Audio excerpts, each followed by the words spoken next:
Wholesaling Inc., what's happening? Tom Kroll actually asked if Dan Toback and I would record this video today.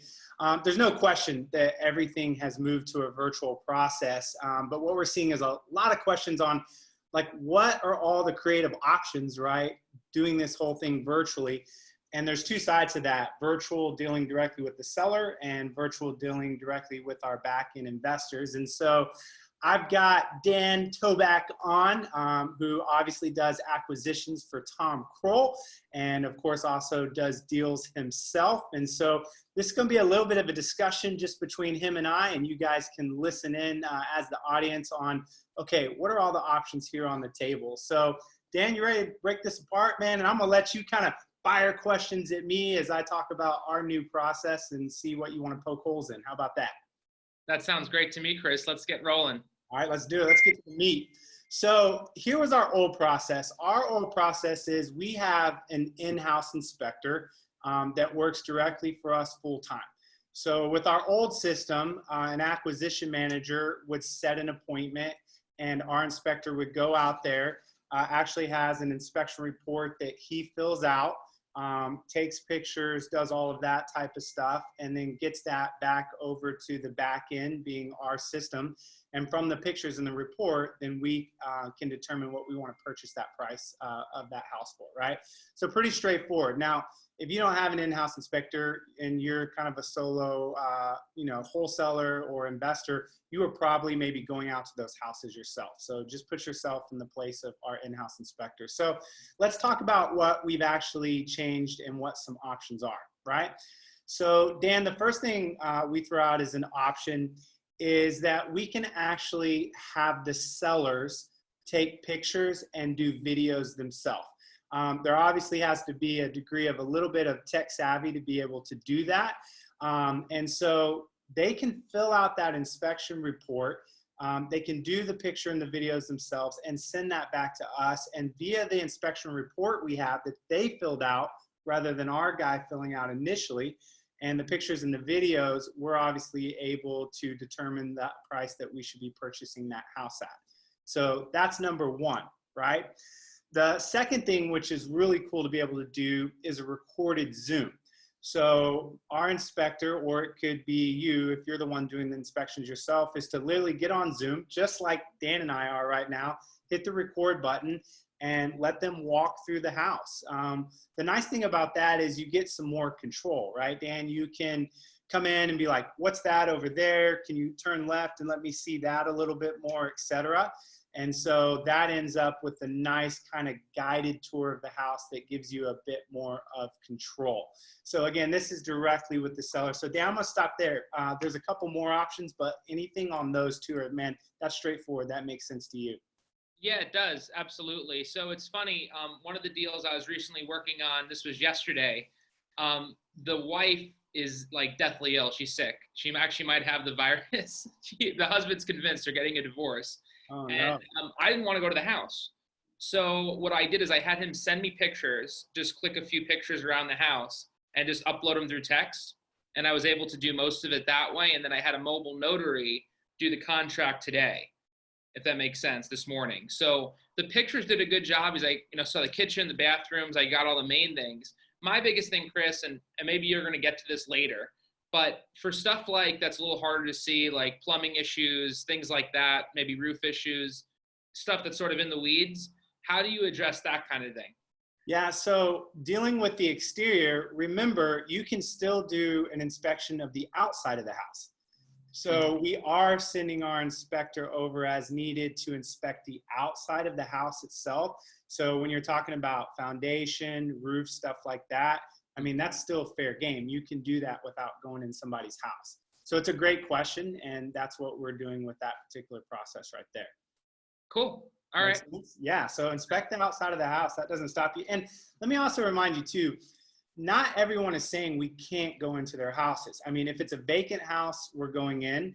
And if it's just Daniel, and again, Daniel is our in-house inspector, some people are still actually okay just letting one person into the house, right? Sure. So we haven't had an issue where this is 100% across the board. He can't get into any house as well.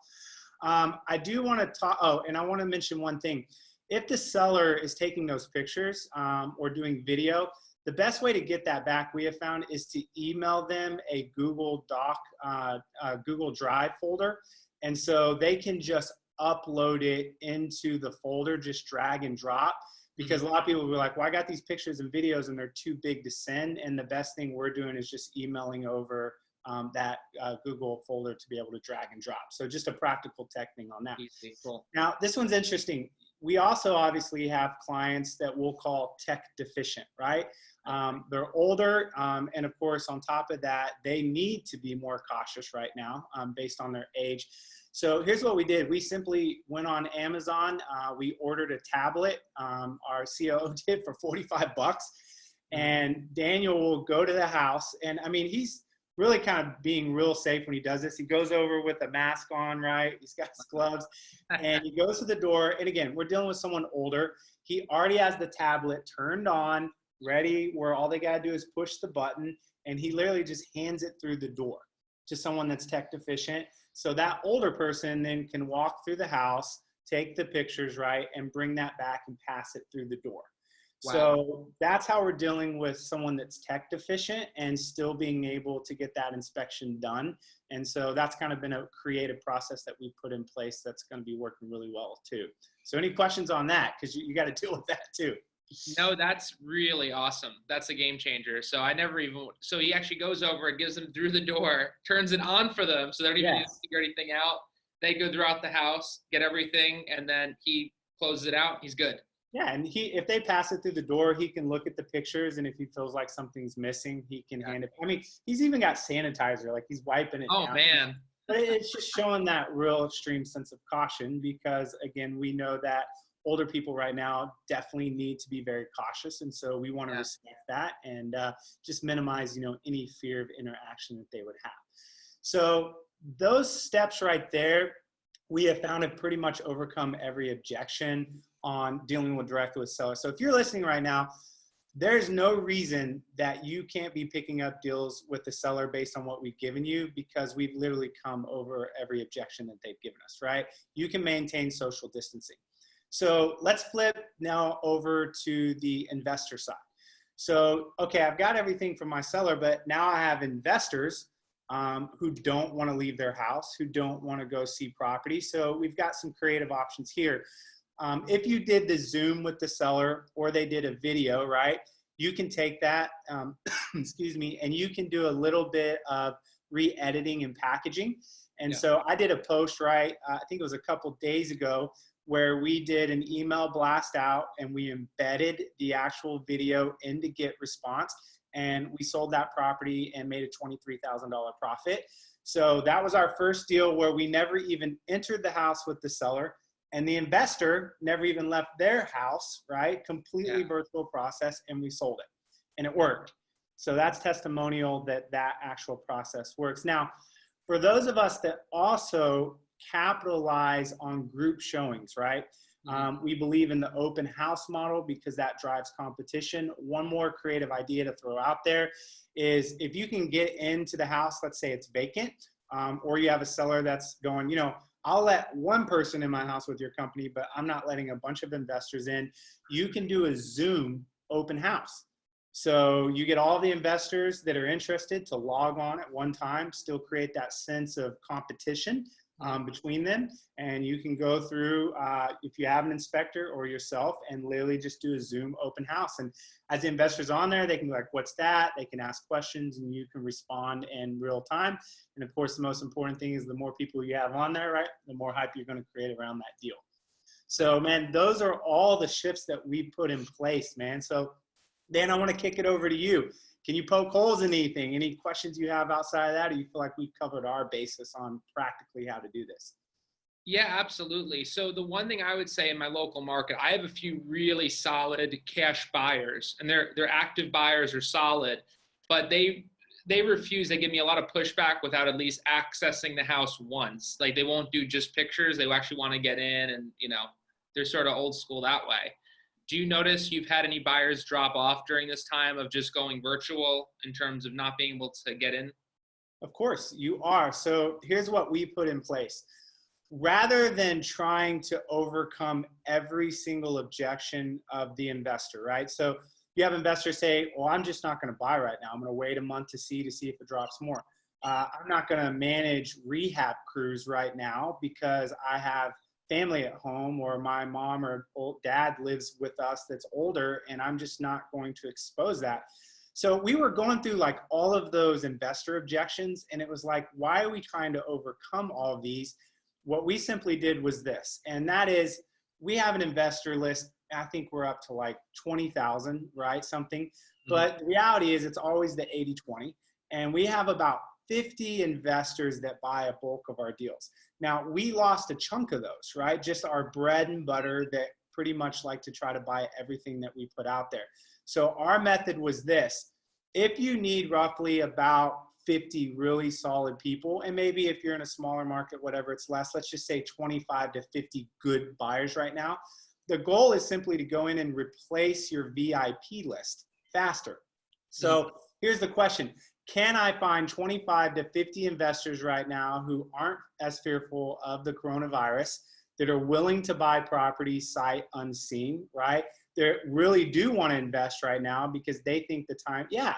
So what we're doing is just rebuilding the VIP list so we can re-add to the people that we currently lost. And so again, if you've got that VIP list aggressively rebuilt, then you should be good to go. But that's the pivot that we've made on that side. Excellent. So it's a twofold approach. You changed up your strategy a bit to get them the information. You beefed up on the back end, that end list, that VIP list, those 50 people. So between beefing up that list and sort of refining your process, you're able to augment for the change that we're kind of. Absolutely. I just got a text last night that we sold another one for 30,000. Wow. This week so far, we had one at 23,500 to be exact, and we had one at 30,000 last night. So I say that to let you guys know, and I think people just want to hear that our deals being done, you know, our profit's still there. And so, yes, we're still seeing that with the shifts. But if people ask me what's the most important thing right now, those that survive this environment are those that know how to adapt the quickest. It's 100%. True for every environment. That's why, right, species don't survive as a whole. And so when the environment changes, you've got to shift with that. And I think adapting right now is probably the most important thing, and to do it quickly. You got to change, you got to adapt, and you got to execute that with speed, fast. Perfect, man. Well, those really helped me. I know I'm going to be implementing, especially that tablet strategy immediately. The last thing we'll finish up on this. Closing. Because I have two closings coming up. I'm a little nervous that A, the clerk of the court won't be open, right, to actually close it. And then B, you know, buyers that are using like a hard money lender. In your local market, you haven't found on the closing end any type of trouble getting paperwork signed for closing documents or anything like that at this point? Not in Dallas. I've heard in other places it's gotten a little bit more difficult, but again, the mobile closing, stuff like that, our title companies are being pretty helpful about some of those processes and systems there. Okay. So when it comes down to like the city actually closing everything down, we haven't experienced that. And so we'll see. And I don't know technically. I've heard that that's happened. It's going to. I'm just not sure yet. But we're watching and seeing, and so that's something we're processing next, right? So it's like adapt this, adapt to the next thing. Yeah. So what are we going to do next? And maybe that'll be our next video, right, to overcome that. But we'll cross that bridge when it comes. Absolutely. Well, that'll be next week. So exactly. Awesome. And again, you know, lenders might be tightening up, but again, you're looking for the right investor. It still goes back to my same point. Your investor probably right now shouldn't be someone that's highly leveraged and highly dependent on private money, right? Sure. You're looking for guys that have cash access to different types of private capital, yeah, rather than your traditional hard money lender. And again, they're not going to have the same issues. Excellent. Cool. That's good stuff, man. I appreciate the help. All right, no problem, man. Enjoyed it, and maybe we'll be doing another video next week. Thanks so much, Dan. Thank you. Yeah. Talk to you later, buddy.